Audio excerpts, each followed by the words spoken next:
دارالعلوم دیوبند کے شیخ الحدیث، صدر مدرس، مفتی، حجت اللہ البالغہ کے شارح، درجنوں شہر آفاق کتب کے مصنف، مجلس تحفظ ختم نبوت دارالعلوم دیوبند کے ناظم اعلیٰ مولانا مفتی سعید احمد پالنپوری 19 مئی 2020 کو تقریباً 80 سال کی عمر میں اس دار فانی سے کوچ کر گئے۔ انا للہ و انا الیہ راجعون۔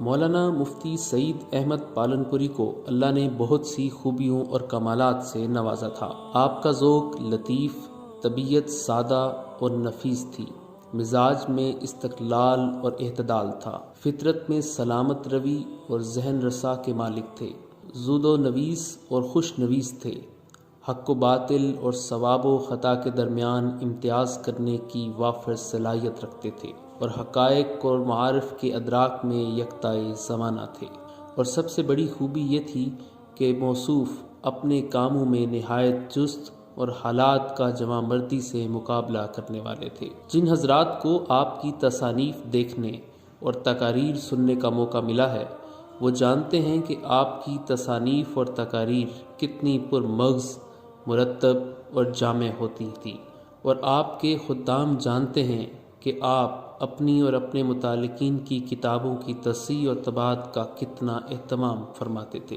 آپ زمانے طالب علمی کے زمانے سے حضرت شیخ الحدیث مولانا زکریا رحمۃ اللہ علیہ سے بیعت تھے اور دیگر بزرگان دین سے بھی فیض یافتہ تھے۔ خاص طور پر مولانا عبد القادر رائے پوری کی مجالس میں مظاہر العلوم کی طالب علمی کے زمانے سے شرکت کرتے رہتے تھے، اور مولانا مفتی مظفر حسین مظاہری کے مجاز، بیت اور ارشاد تھے۔ مولانا سعید احمد پالنپوری بھارت کے ضلع بنارس کانٹھا شمالی گجرات میں 1940 میں پیدا ہوئے۔ آپ نے اپنی ابتدائی تعلیم اپنے علاقے میں حاصل کی، جس کے بعد مزید تعلیم کے لیے آپ نے مظاہر العلوم سہارنپور یوپی کا سفر کیا۔ فقہ، حدیث، تفسیر اور فنون کی اعلیٰ تعلیم حاصل کرنے کے لیے آپ نے دارالعلوم دیوبند کا رخ کیا۔ دارالعلوم دیوبند کے بڑے بڑے اساتذہ سے آپ نے کسب فیض حاصل کیا۔ دورہ حدیث کے بعد آپ نے دارالافتاء دارالعلوم دیوبند میں داخلہ لیا۔ مفتی سید مہدی حسن شاہ جہاں پوری رحمۃ اللہ علیہ کی زیر نگرانی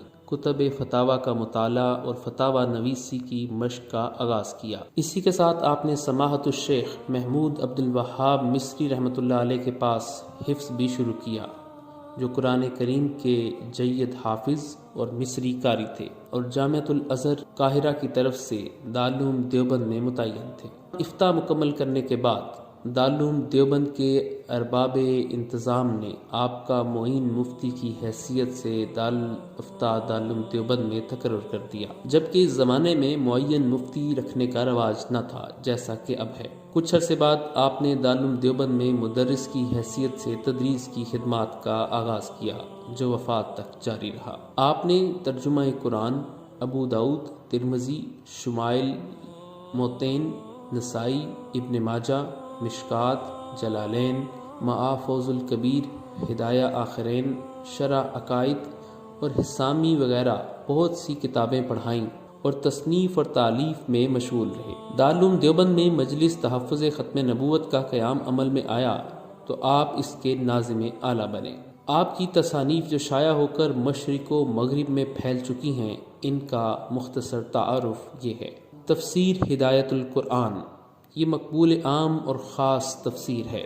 الفوز الکبیر، یہ سابقہ تعریب کی تہذیب ہے، دارالعلوم دیوبند اور دیگر مدارس عربیہ کے نصاب درس میں شامل ہے۔ تحفۃ الدر، یہ نخبۃ الفکر کی بہترین اردو شرح ہے، کتب حدیث پڑھانے والوں خصوصاً مشکات شریف پڑھانے والوں کے لیے نہایت قیمتی سوغات ہے۔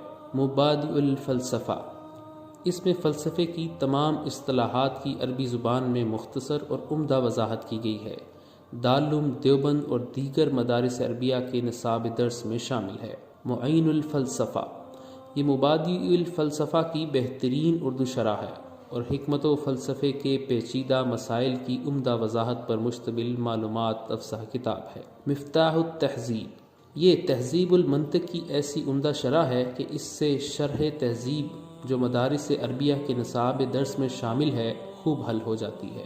آسان منطق، یہ تیسیر المنطق کی تہذیب ہے۔ دارالعلوم دیوبند اور بہت سے مدارس میں تیسیر المنطق کی جگہ پڑھائی جاتی ہے۔